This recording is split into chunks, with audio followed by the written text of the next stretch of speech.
Director Nag Ashwin, pan India star Prabhas combination లో గతేడాది వచ్చిన అద్భుతమైన చిత్రం కల్కి 2890 ఈ చిత్రాన్ని నిర్మాత అశ్విని దత్ నిర్మించారు. 1000 కోట్లకు పైగా కలెక్షన్స్ రాబట్టింది. ముఖ్యంగా ఇందులో విలన్ గా కమల్ హాసన్ నటించడంతో ఈ సినిమాకి మరింత హైప్ పెరిగింది. రాబోయే రోజుల్లో విదేశాలలో కూడా కల్కి సినిమా జోరును చూపించే విధంగా ప్లాన్ చేస్తున్నారట చిత్ర బృందం. మహాభారత పాత్రలకు ఈ సినిమాని లింక్ చేయడం మరింత హైలైట్ అయింది. కల్కి సినిమా చూసిన వారందరూ కూడా ఆశ్చర్యపోయారు. కల్కి సినిమాలో చివర్లో ట్విస్ట్ సస్పెన్స్ గా ముగించారు డైరెక్టర్ నాగశ్విన్. దీపికా పడుకునను తీసుకుని వెళ్లడంతో కథ చాలా మలుపులు తిరుగుతుంది.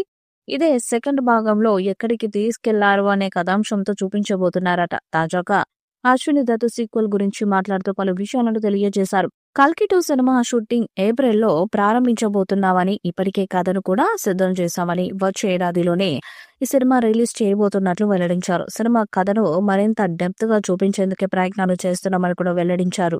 రెండవ భాగంలో కమల్ హాసన్ పాత్ర చాలా పెద్దదిగా ఉంటుందంటూ తెలిపారు. ప్రభాస్, కమల్ హాసన్ మధ్య వచ్చే సన్నివేశాలు హైలైట్ గా ఉంటాయని, ఇందులో అమితాబ్ బచ్చన్ సైతం మరింత కీలకంగా నటించబోతున్నారంటూ తెలిపారు. సెకండ్ పార్ట్ లో చాలా మంది కొత్త నటీనటులు సైతం నటించబోతున్నట్టుగా తెలియజేశారు. నాగ్ ఈ స్క్రిప్ట్ అనుసారంగానే కొంతమంది నటీనటులను తీసుకోబోతున్నట్లు తెలియజేశారు నిర్మాత అశ్విని దత్. బాహుబలి తర్వాత ప్రభాస్ కు భారీ హిట్ వచ్చిన సినిమా కల్కి.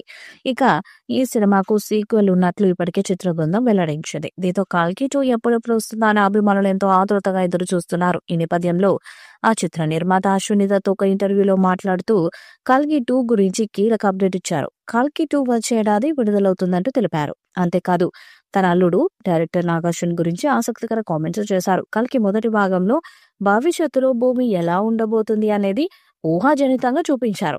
ఇక చివర్లో మహాభారత్ ఎపిసోడ్, అందులో కర్ణుడు, అర్జునుడు సీన్స్ హైలైట్ గా నిలిచాయి.